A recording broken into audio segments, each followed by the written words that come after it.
Guitar gods and masterpieces! Well, what a nice Gibson Les Paul. What guitar medical advice do you have for us today?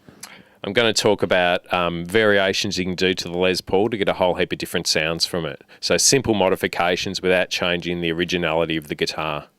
The main thing with an expensive guitar is to not alter the guitar in any way.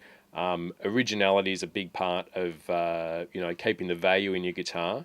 So these modifications I'm going to show you today won't affect the value of your guitar. You can always change it back to an original format if you need to.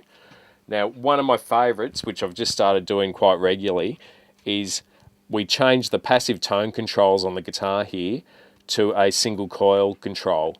So in the full up number 10 position, you've got the humbuckers on full humbucking sound. Now, as you wind down the control, you turn one of those coils off on the humbucker until you've got a single coil sound coming from the guitar.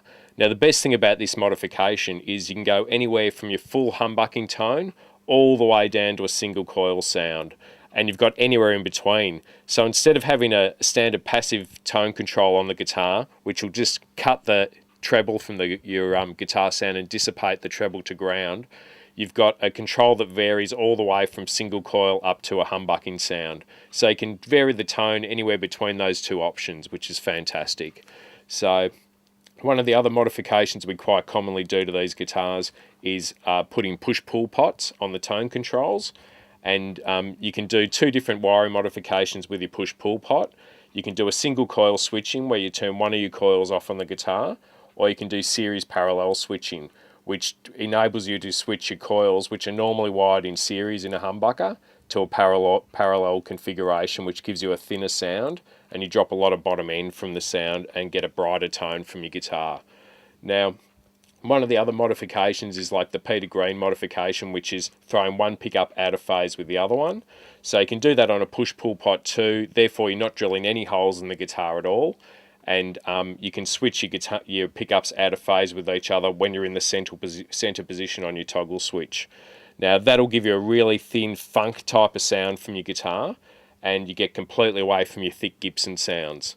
So Paul Reed Smith too, they do a configuration where they've got a rotary control, so you're switching different combinations of coils between the two pickups. So you can actually put three-way switches on each pickup and turn each coil on and off. And if you do some modification like that, you've got up to 8 different coil combinations between the two pickups. So that'll give you a variety of different sounds from the guitar. So they're my hot modifications for Gibson Les Pauls today. I love my Gibson Les Paul.